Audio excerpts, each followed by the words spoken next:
talk with us about burn care.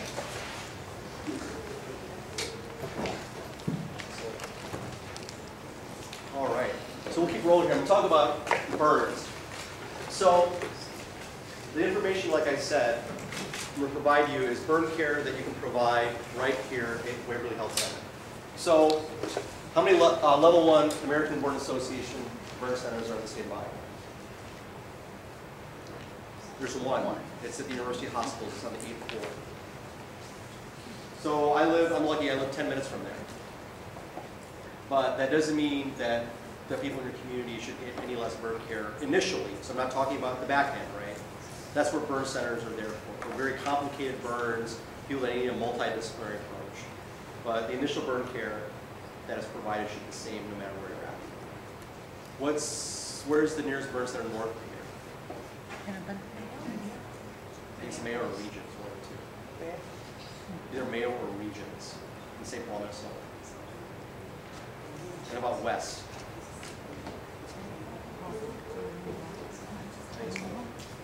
And south is kind of St. Louis.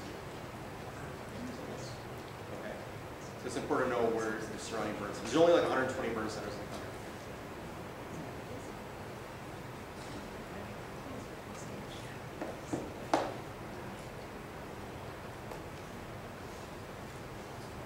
So as I was saying, University of Iowa is the only ABA Level 1 burn center in the state. But people get burned all over. Like people don't come to Iowa City to get burned. Okay? So these patients are going to come to local community hospitals, to Waverly Health Center for care. When was the last person, has there been a burn patient here recently that you cared for? Yeah. So it's not uncommon, right? So that's why this information is important. Every emergency department in our state and region should be capable of providing first-line burn care and stabilization. Everybody should be capable of this. So there's over 1 million burns per year that generate about 700,000 ED visits and 45,000 hospitalizations. So it's not uncommon to sustain a burn. About 4,500 deaths per year, 4,500. Age 18 to 35 is the highest risk, and males have a much higher incident. So the 22-year-old male is probably one of the most dangerous beings that you'll ever be around, just in general. Okay, when it comes to driving cars, firearms, fires, just in general, the 24-year-old dude is very dangerous.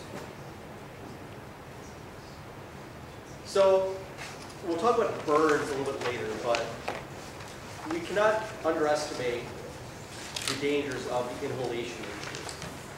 So there's a lot of people that die of exposure to smoke and toxic gases that may not have that much burn on them, but they're dead in a house fire because of the smoke inhalation.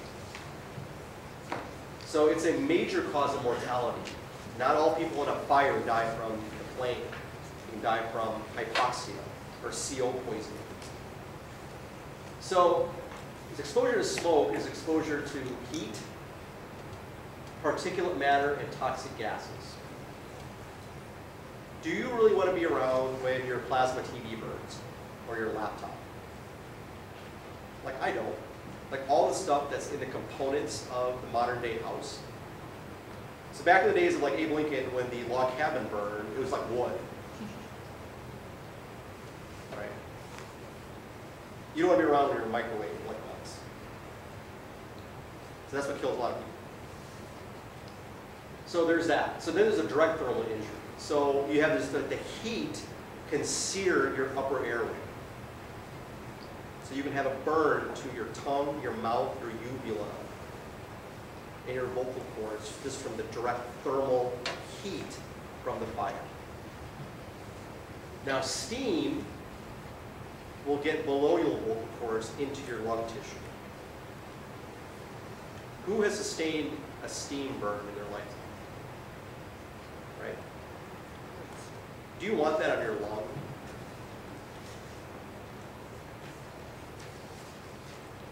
Then so the direct heat doesn't get you, or the steam doesn't get you, then you have the particulate matter that lodges in your bronchioles and causes you to have severe bronchospasm and edema.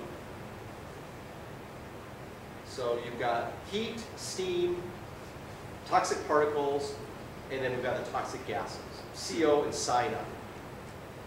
Cyanide's a big killer. So if somebody comes in that's comatose or has been in a fire, we get a CO level, but we have to get we get a lactate. If a lactate is crazy high, like 30, in somebody that's been in a fire, they've either drank antifreeze before they set their house on fire, or they have cyanide poisoning. Okay? People with cyanide poisoning have very freaky high lactate levels. And so do people with ethylene glycol poisonings. I had a patient the other day that came in, she drank antifreeze because she didn't want to go to jail the next day. She had a lactate of 30 and a pH of 6.8. So two things that cause very high lactate levels are ethylene glycol poisoning and cyanide. So inhalation injury. So kind of focusing a little bit more on that. So what happens, you basically get the edema that results from the toxic inhalation causes you to have decreasing surfactant activity. So we all know surfactant is charged with keeping the alveoli open, keeping good surface tension on them. When they're exposed to toxic gases and other things from a fire, they basically check out. They basically say, peace out, like I'm not sticking around for this, and they evaporate. And so then your lungs collapse. The surfactant stops working. So now you have debris. You've got collapsing lung tissue, which leads to bronchospasm, and then you can't breathe because you have such severe bronchospasm. Your cells start to die. You start getting pulmonary edema and ARDS. So you see this cascade that happens. This toxic inhalation basically sets off this chain reaction in your lungs. Your lungs basically shut down and fill up with fluid.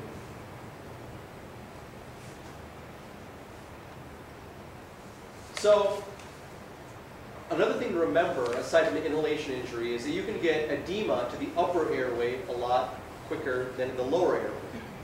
So you may not see the ARDS from an inhalation injury right away. But you may see upper airway edema a lot quicker, right? It's a lot closer to the surface, and it can be injured relatively easy. The problem is there's no good method to predict the extent of inhalation injury. So I did a research project. It was published in a burn journal last year, where I looked at patients that were brought to our burn center that, as far as their airway, like how many were intubated that were extubated within 24 hours, and how many were intubated emergently on arrival. And what my study showed was that there was really no good, validated method to predict the extent of inhalation injury. Now we've been given these anecdotal tools, right? We're going to look at singed nasal hairs and eyebrows, carbonaceous sputum, so they're coughing up like black things, facial burns. We'll talk about hoarseness and a high index of suspicion. So other disease entities have validated scales, right? There's like the Cincinnati, like pre-hospital stroke scale. There's that LA, those are validated scales. There's the NIH stroke scale, right? So the NIH stroke scale was invented at the University of Cincinnati and the University of Iowa. The two institutions developed the NIH stroke scale. So they have a validated scale. Trauma people have a scale, right? The GCS. Is there a scale or some type of mechanism to evaluate somebody for an inhalation injury? There's not. Now, hoarseness is, out of all these things, high index of suspicion and hoarseness is what I hang my hat on. Hoarseness is the proxy that your vocal cords are becoming swollen or injured. Like when your voice becomes hoarse, right? They're becoming a little bit swollen, right? Because I've been talking a lot. Like I've talked last night, now I'm talking again. My voice might become hoarse because my vocal cords are getting a little bit of deadness. Like singers, right? They can become hoarse if they sing loud. But if you've been in a house fire or if you have anaphylaxis and you're becoming sore, It's not probably because you've been lecturing for 4 hours. It's because your vocal cords are swollen. Okay? So those people need an aggressive airway maneuver to secure their airway. So when patients come in, I'm semi-interested in their singed nasal hairs. I'm very interested in their quality of their voice. So I ask them, do you sound hoarse? Or I ask a family member, like, do they sound different? And if they're like, yeah, they sound hoarse, or they sound different, that for me is enough to move towards intubating somebody. I intubated a guy that was awake, alert, was suffering from an allergic reaction, was not hypoxic, was sitting up. I RSI'd him based on the fact that he was having an allergic reaction, and the first thing his wife said when she walked in the room was, why is your voice hoarse? Okay. And when we got in there, his vocal cords were edematous. We could only put like a 602 through there. This is a guy that was 6 feet tall. So we see a fair amount of anaphylaxis in IOC. I intubate probably between 5 to 7 people every year with anaphylaxis. Because we have 30,000 students, you know, half of them are allergic to nuts, you know, and so they're, you know, and their EpiPen's always back in the dorm, right? So on average, I intubate between 5 to 7, mainly college kids, every year. So this is a great story. I'm going to deviate, sorry. So we have a new social worker that started working in our ER, and she came up to me one day and she said, Dr. Ramesh, she's like, do you remember me? And I said, I don't, sorry. Like, I'm glad you're here, thank you, you're a social worker, we love you. I said, I don't remember you. And she's like, you took care of me when I was in college. And I said, oh, I'm glad you, like, survived. And she's like, do you remember somebody that had severe anaphylaxis that, from a Kit Kat bar that you intubated? And I said, I do remember that girl who had an allergic reaction from the Kit Kat bar that I intubated, like while I was sweating, really bad. And she's like, that was me. So I intubated her when she was in college. So, poor thing, she had a severe nut allergy, but she always knew that she could eat Kit Kat. But unbeknownst to her, the company that makes the Kit Kat started using a different machine that they also used for a candy bar that contained nuts. Oh.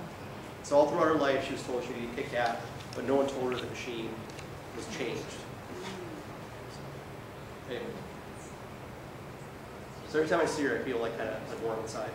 You know, like we saved her life. She would have died from her anaphylaxis. A young, healthy woman. So, hoarseness. That's a warning shot across the bowel that there might be something wrong with the lungs. Intubate early if you have that type of suspicion. Okay, intubate early if you have suspicion. But that doesn't mean you just overreact. Like somebody just comes in, they were near a house fire, all right? That doesn't mean you just all of a sudden just attack them and intubate them. Intubating people is not without risk, okay? So some people get overly excited. Just because you have to pass like a fire doesn't mean that they need to be intubated. But you need to like really think about this, especially if they have full thickness burns to their face or perioral area. Circumferential neck burns.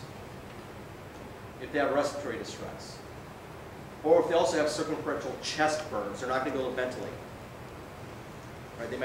They might need a fasciotomy, okay, an espirotomy to help them breathe. So if they have severe chest burns and they can't breathe because they can't exhale because the tissue is burned, these people might need to be intubated. And then they need an espirotomy or a fasciotomy of their chest to help them breathe. That can be done here. Like you have to do that because if they can't ventilate the person, they're going to die. Okay.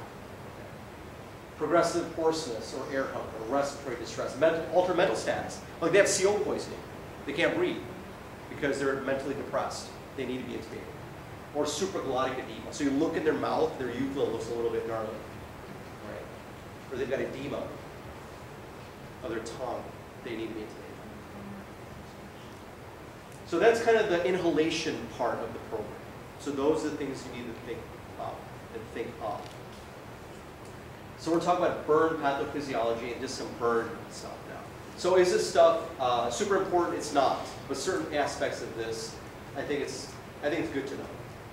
So the biggest thing is that a burn sets off this cascade of evil humors, as I like to call them. There are a lot of chemicals, hormones, oxygen-free radicals, all sorts of things that get released when you burn tissue. There have been cases where pregnant women who have been burned have gone into labor because one of the hormones that's released is prostaglandin. Okay, so being burned, just for all intents and purposes, causes release of evil humors in your body. You can have an efflux of potassium. That can be a problem if you're going to intubate somebody. So can you use, if you want to use succinylcholine on somebody that was just burned like an hour ago, or today? Yes. Day 1, day 366. That's the only time you can use succinylcholine on somebody that's been in a fire or burned. Acutely, so if you want to use succinylcholine, you can use it on day 1 and day 366. So if somebody was in a fire, they went to the burn center for care, and then they come back and they need to be intubated for pneumonia, don't use succinylcholine on them. Okay? Because they might have an efflux of like potassium during the intubation and code. So day 1, day 366. In between, you cannot use succinylcholine on burn patients. That's another reason why I just in general don't use succinylcholine. There's too many hidden dangers. So what do these evil humors do? Like all this stuff comes out of your body. It depresses your cardiac output. It's like sepsis depresses your heart, so does a big burn. It leads to increased systemic vascular resistance. So you've got your cells start to fall apart. You've got all these evil humors, histamine, free oxygen radicals, serotonin, all this stuff cuts loose in your body. And now you throw on top of that, so you've got a significant enough burn, your heart is depressed, you've got release of evil humors, but also throw on the fact that you've got a severe burn injury, you're on a ventilator because you have inhalation injury to go with it, you fell out of a building, you're 90 and you're on dialysis. Okay? That's like the nursing home were to burn, right? That's what you're looking at. Or the hospital were to catch on fire. That's what you're looking at.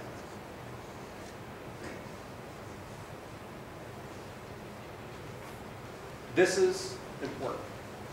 So the zones of a burn wound are important. And this is why. So there are 3 zones in a burn. 3 zones. There's the zone of coagulation, there's the zone of stasis, and zone of hyperemia. Sounds like very Star Wars. Okay. We'll now go to the zone of stasis. But this is important. The zone of coagulation is when the tissue is irreversibly destroyed. Can I make a difference when it comes to the zone of coagulation? No. It's over. That tissue is dead, it's never coming back. Can you make much of a difference in the zone of hyperemia? No. The body will take care of itself, right? Well, your body's a lot better at taking care of itself than you are. The body will take care of it. No matter what you do, good or bad, the zone of hyperemia will take care of itself. This is where we make a difference. Zone of stasis. Our battle with the burn is held at the zone of stasis. Because this is where, if you do not resuscitate and care for the patient properly, that tissue becomes more hypoxic if there's inadequate resuscitation, and it gets moved towards the zone of coagulation. If you do a good job, you move it towards the zone of hyperemia. Make sense? Your job is to do well. So the zone of stasis, you push more of that tissue over here and away from here. So this is what I'm talking about. This is where our battle is going to be had, is the zone of stasis. This is zone of coagulation, right? The tissue's white, these blood vessels are cooked. Is something going to happen here? No.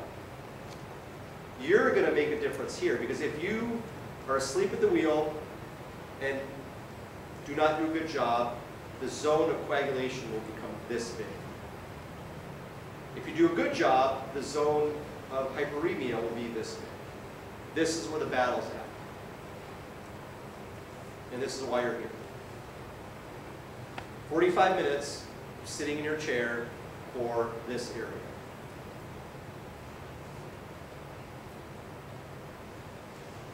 This might not be a big deal on your hand, but it's a big deal to your back. That amount of body surface. So burn size. So is it important to be 100% precise when you calculate a burn size? No, it's not. Unless you do it every day for a living, you're not going to be 100% precise. Is it important to be in the general neighborhood? It is. It is not okay just to kind of look at them and just pick a number. Okay? Because under-resuscitating a burn patient is not without risk, right? The zone of stasis. And over-resuscitating a burn patient is not without risk either. Volume overloading people is not without risk. So it's important. So burn size is quantified as a percentage of body surface area, and a lot of people use the rule of nines. The rule of nines are okay, they've been around for a long time. I may suggest to you a different technique, but if you want to use the rule of nines, that's okay. The rule of nines has to be modified for infants and children because they have large heads and smaller legs. So there's a modified rule of 9 for children for that reason. Another kind of method you can use is the back of the patient's hand. That's more for like austere environments. Like if you're in like Haiti, where you may not have access to a computer. Like you may be able to do that. But I think for our intents and purposes, I would suggest you use a validated scale like the rule of 9s or the London-Browner diagram. The London-Browner. I am not Dr. Lund and I'm not Dr. Browner. I do not have any proprietary interest in the London-Browner diagram. But that's what the Burn Center uses, and I think they've been successful. It's easier to use. It's available. Just contact Dr. Google, all right, and just print it off. So there's the rule of 9s over here, right? It's modified because kids have bigger heads. So the pediatric rule of 9 is different. They have smaller legs, so it's modified. This is the London-Browner diagram. Okay. You can see they even like quantify each butt cheek. Right. Here they just have back, 18%. The London-Browner is a little bit easier for these reasons.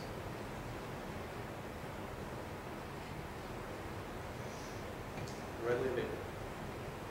So let's talk about the different types of burns.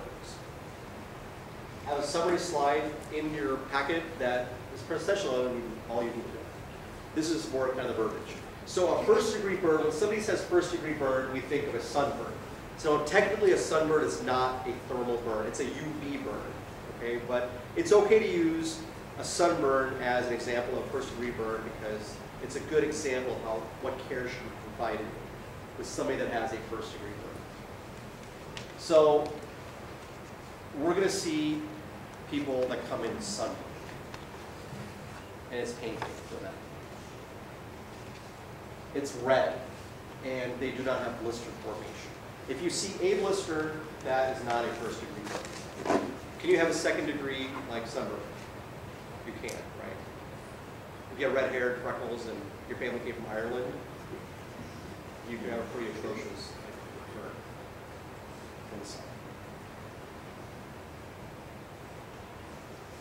These heal in about 7 days. They do not have scarring, and they only need supportive care. So they just need some lotion, some NSAIDs, and avoidance of the sun until they're back. And some education. These people are going to be fine. Now the second degree burn is different. So first degree, it's only the epidermis in the top layer of the skin. The second degree burn, now you're penetrating past that first layer of the skin.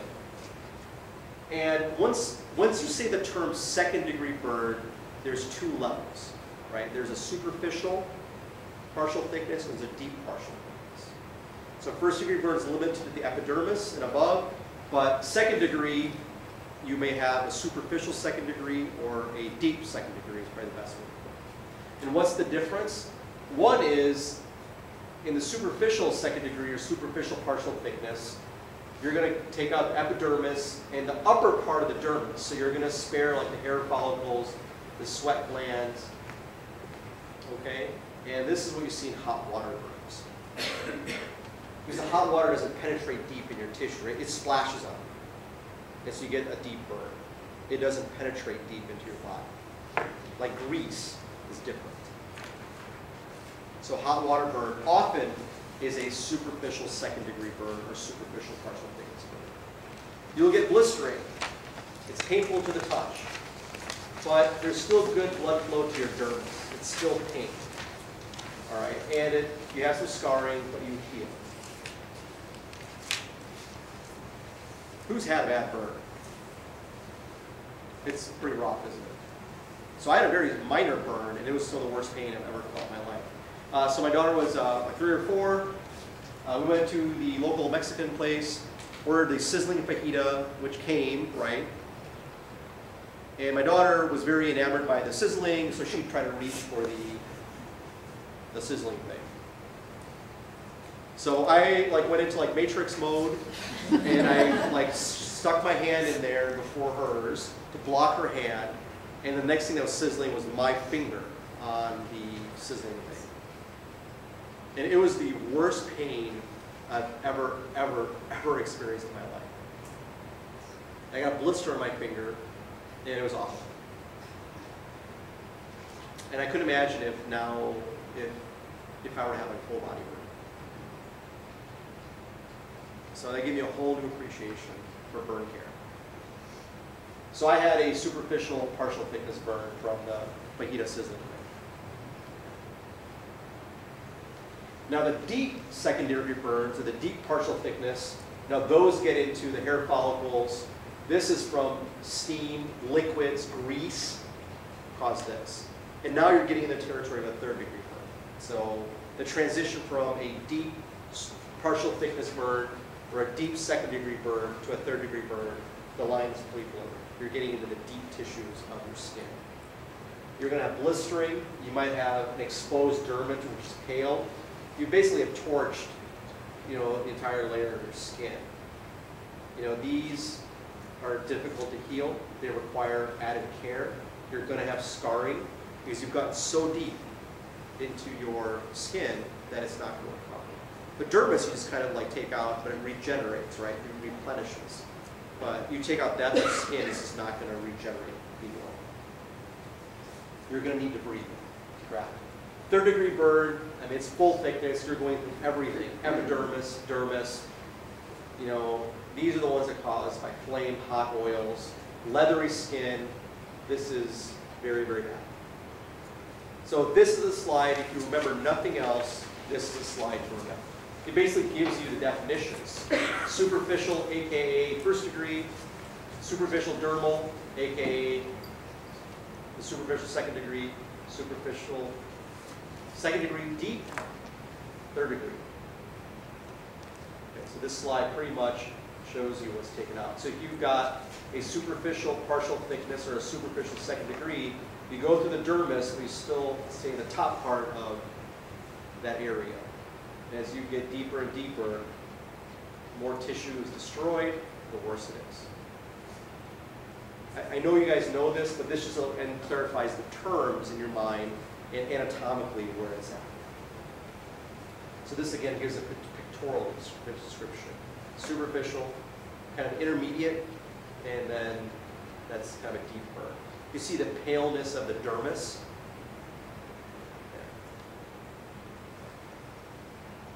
So I'm going to talk about some burn care at this point. So these numbers are not super important for you to memorize.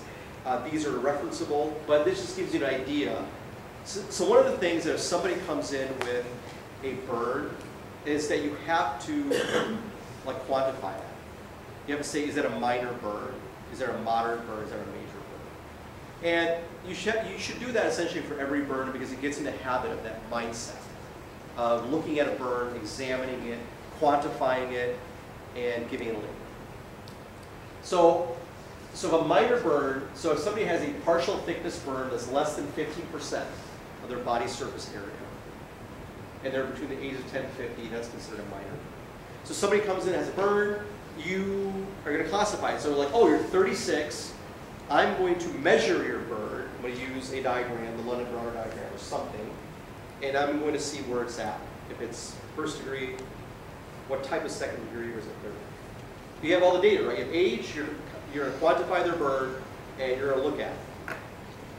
Same thing as you go down. So if you're in the extremes of age, or relatively extreme of age, you tolerate less BSA. Mainly because children are smaller and older adults have less functional reserve. That's why you tolerate less.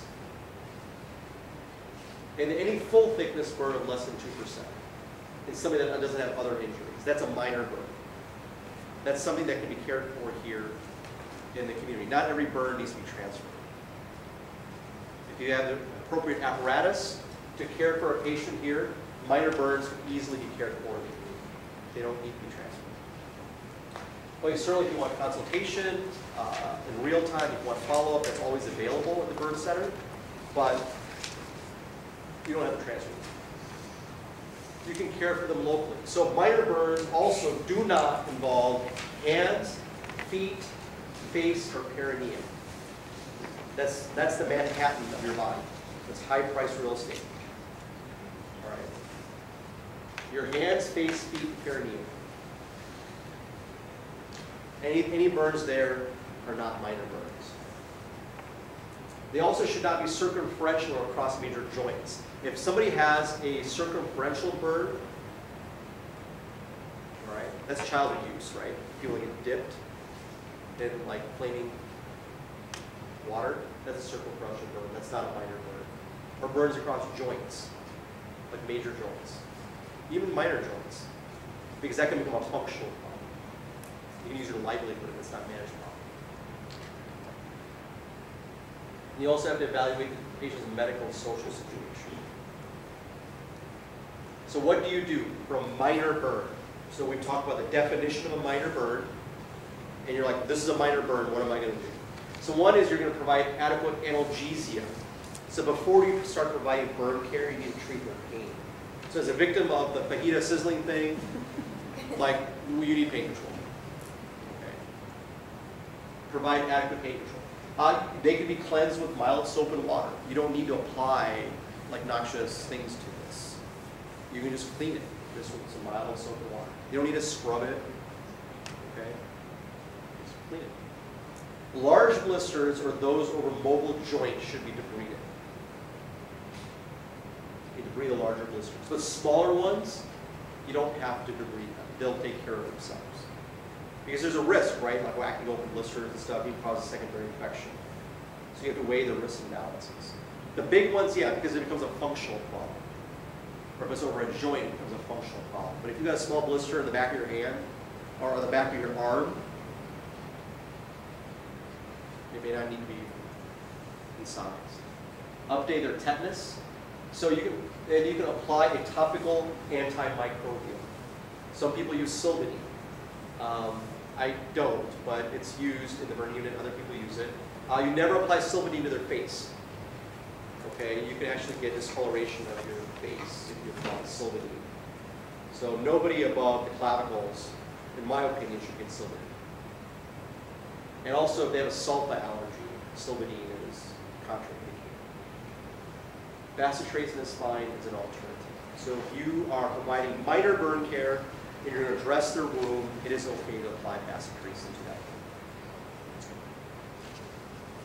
You will suggest they change their dressing twice a day, and then after the burns are healed, they can just apply once a day as they're recovering.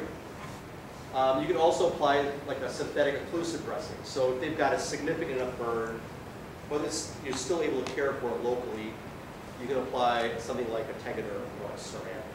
It helps them have less things. It's okay. because you want to have that adhere to the skin and give them a second skin while they're working on their own. They need good discharge instructions. They need reassessment in 24 hours. They probably need referral for follow-up. So that could be with their primary physician, could be with the surgeon that comes to town, could be down at the burn clinic. They need to be referred to somebody to make sure this is healing well. And they need adequate pain medication. So this is for a minor burn. This is what you can do and should do in your community. Now moderate burns are kind of same permutation. The permutation is the same thing. So the size, percentage is greater, and now it's less than 10%. So if you have, if you're up to 8%, you're up to 8% full thickness burn is a moderate burn. I really encourage you, when you take care of a burn patient, to use these tools to quantify that burn. Not only will it help you provide, I think, better medical care, it'll give you practice in using this knowledge, and I think in your documentation is better as well. If you're able to clearly describe these burns. These are major burns. These patients need to go to a burn center. If they've got a quarter of their body is partial thickness, 20% if they're at the extremes of age, greater than 10% full thickness. Manhattan level burns, they like to call it. Right? Burns crossing major joints, circumferential burns. These patients are at risk for compartment syndrome or ischemia. Right? They have contraction of those extremities. Burns complicated by inhalation injuries, electrical burns. So I don't mean somebody that was like shocked by their food processor. Okay, I'm talking like the lion's men and women. Those people. They need to go to a burn center. You're gonna have some severe complications from that. You can have rhabdomyolysis, you can have cardiac dysrhythmias. There's bad things that happen with like industrial type burns and electrical burns. Burns complicated by fractures, so people that were involved in a house fire or a car accident or the car caught on fire. Burns in infants and elderly. These are high-risk, vulnerable populations, and burns in poor-risk patients. People that have a burn, but they also get like dialysis or have malnutrition, things like that. That requires a burn center level of expertise. So let's talk about the management of these moderate and major burns. We talked about the community management of a minor burn. Those people can stay here. These are the people that probably need to leave to go to the burn center of their choice. So these patients still need a standard trauma primary and secondary survey. They still need an evaluation because in my opinion, a burn is a trauma. So they need to be evaluated in the spirit of a trauma evaluation. Remove them from the burning process, including removal of all clothing. That includes jewelry, rings, watches, things like that, all need to come off. They need oxygen. And early intubation, as we talked about, if it's indicated. And your clinical opinion, if they need to be intubated, then you want to do it earlier than later. Standard fluid resuscitation, you can use saline or LR, and you can calculate it based on some things we'll talk about. So they need fluids. They need to be covered. So if you're preparing to transfer this patient, you need to cover them with a clean, dry sheet in the pre-hospital setting. Okay, so in the EMS setting, you show up out of hospital, you're transporting to the hospital here for that primary stabilization. You want to do these things. Remove them, the burning process, get rid of any stuff, get rid of, give them oxygen, start fluids, cover them with a dry, clean sheet, give pain medicines, and bring them here. Right? This is where they need to come to get this primary resuscitation. Our EMS providers need to do what's on these two slides. Yep, and you can do saran wrap, and that's the other thing I was going to talk about. So you can do a dry clean sheet, or you can saran wrap. The reason that I hesitate suggesting saran wrap in the out-of-hospital settings is because it has to be unwrapped when they get to the hospital, because you have to be able to look at the burn. So I do not suggest that EMS personnel apply saran wrap for that reason, because I'm going to unwrap it to see what this looks like. Even though Saran Wrap's clear, it's still Saran Wrap. Right? It might have like folds on it. It may not be put on right, so you have to take a look. So, and a clean, dry sheet is actually easier and quicker than applying Saran Wrap. Let's put a sheet on. Dry, not wet. Now the ED, in the ED here, right, because this care can be provided in any ED. So here, you're going to take a directed history, like where did the fire happen? There's a big difference between a fire at the nursing home and compared to the pesticide plant. Okay. So you have to have a good idea what's going on. How long were you in the fire? Like where were you? Like were you just walking by and they scooped up everybody that was nearby and brought them here? Did you have a loss of consciousness? If you did, but you're awake now, like do you have like CO poisoning? Right? Because you woke up because it got you out of that environment. That's a problem. Like that's an indication to get hyperbaric therapy is if you're unconscious in the context of a CO poisoning.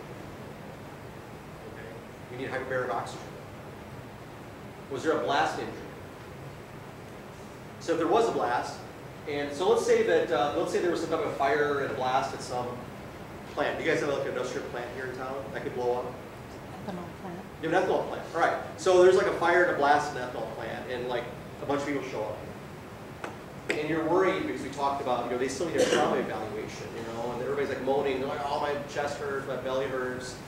And you're like, well, now you're going to CAT scan these people, like we're not sure what's going on. One quick and dirty way to kind of gauge how much they're affected by the blast was to look at their eardrums.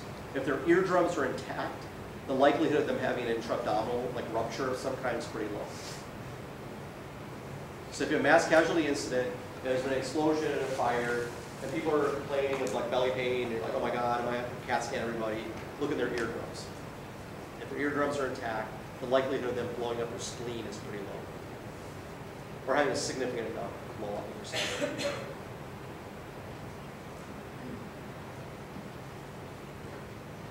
Pretty standard stuff here. So perform full primary survey. And so kind of the burn caveats for primary survey. Obviously looking for facial burns, airway burns as part of your airway examination. If you look at the breathing, are they coughing up stuff? Are they foaming at the mouth? Do they have pulmonary edema? What's their blood pressure, heart rate, respiratory rate, pulse ox? Kind of the C. Are they moving everything normally? Do you have good C-spine control?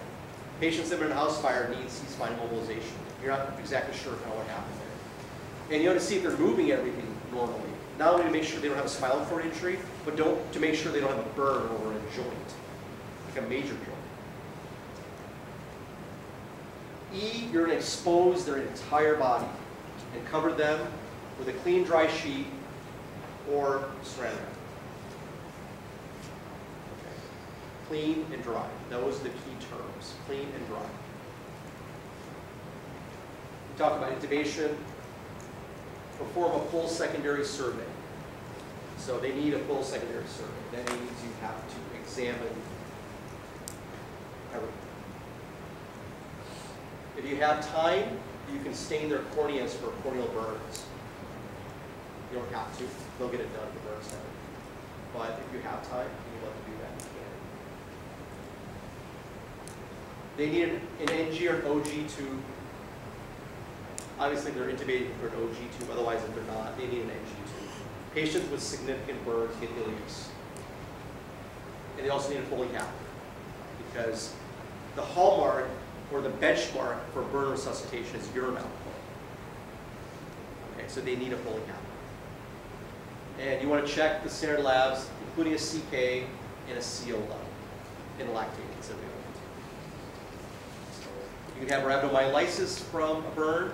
You can have CO poisoning from a burn. And if your lactate is crazy high, you have cyanide poisoning, which I'll prove otherwise. Fluid resuscitation. So the value of the burn resuscitation formulas has been questioned. So the Parkland formula was never really heavily studied. Like it's out there, people use it, but it's never really been heavily scrutinized. There's no consensus, so that's why these formulas are used. And that's okay, that's what we have. continue using. The Parkland formula is quite common. So the Parkland formula has some caveats that you have to be aware of. So the Parkland formula calculates the amount of LR, or saline, whichever you want to use, in the first 24 hours. So that's the weight in kilograms times 4 cc's times the BSA burn. That's for second and third degree burns only. So a major kind of miscue is that when people calculate the Parkland formula, they include first degree burns, which leads to the subsequent overloading of patients with fluids. So number one caveat to remember, the Parkland formula does not take into account first degree burns. So that amount, the half of it's over the first 8 hours, and the second half is over the subsequent 16 hours. And the start time is when they were burned, not when you found them. That's very important also. When you do the time calculation, it's like a stroke. It's like when they had the stroke, not when somebody found them. Okay? So that's when the time starts for Parkland formula usage, as to when the burn occurred. With children between the ages of 6 months and 5 years, or I guess anybody less than 5 years, they need their maintenance fluids on top of the Parkland formula. Children. So you can calculate maintenance fluids easily in a child. You can do MD calc, you can figure it out by hand. But, so if you have a child, you've done a bang-up job in calculating the Parkland formula, but if you don't add their maintenance to that, then you're under resuscitated. Very important. Right? Because we're all worried about the zone of stasis. Remember, that's where a battle is occurring. So under resuscitating a child, because you did not add on the maintenance, you're letting them down. And you want to maintain a 0 knot. That's why the Foley catheter is mandatory. Unless there's some major contraindication, they need a Foley catheter. So you can manage their 0 knot. Wound care, we talked about clean, dry sheet. Now, if they've got like a small burn on their hand, you can apply like a saline dressing to it, but not for like large body burns. Okay, that is out. They're going to get hypothermia from the coolness.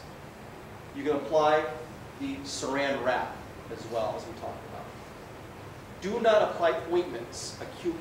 So do not apply Sylvanie, don't apply bacitracin if you're transferring them. It distorts the wound, so when somebody else looks at it, they don't know what that thing looked like beforehand. And that affects the ability to care for them down the line.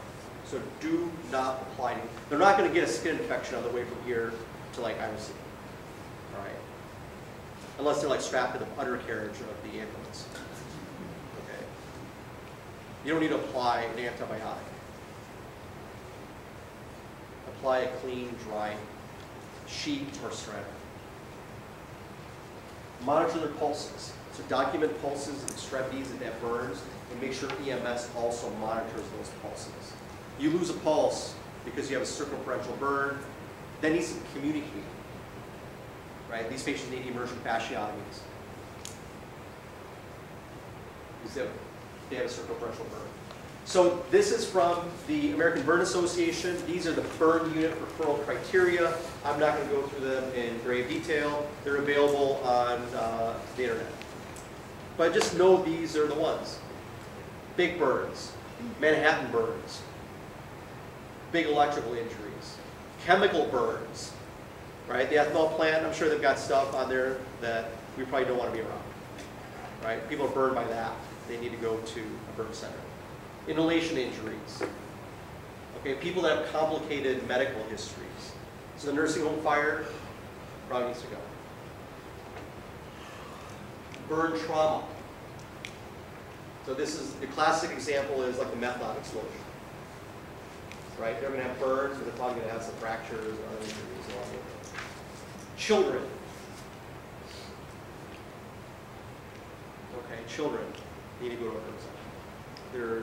It's difficult enough to have a burn child to take care of, but all the other things that need to go with it. And then patients that require special care. They probably need to go to a burn center. So these are the American Burn Association criteria for who needs to go to a major burn center.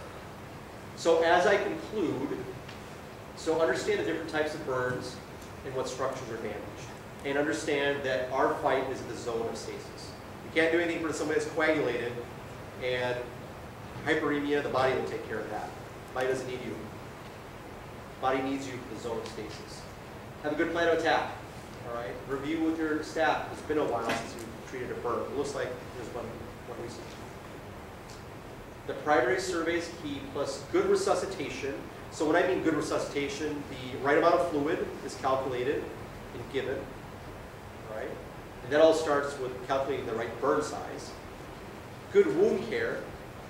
Right. So for the primary minor burns that can be discharged, providing good wound care, and for the ones that need to be transferred, same thing. And then good pain control. Burns are very, very, very painful, so they need good pain control. And then transfer early to appropriate. These patients need to move down the line. Okay. So that's us. That's our faculty. I think you probably talked to at some point the vast majority of us. So Dr. Nugent's our department chair, and this is who we are. We're happy to help you guys with essentially anything you'd like us to. So, do you have any questions about burn care? Like I was telling the other group, you could probably provide a great burn resuscitation for like $60, right? It's not expensive to resuscitate a burn patient, is it? You need like your physical exam, which includes calculating the burn size, right? So you need a calculator. You need saline, right? You need a clean, dry sheet or saran wrap. That's it. You don't need a lot of fancy stuff to resuscitate a burn patient. You probably buy most of the stuff like IV. So you can do it. So, quick break and then. We'll go until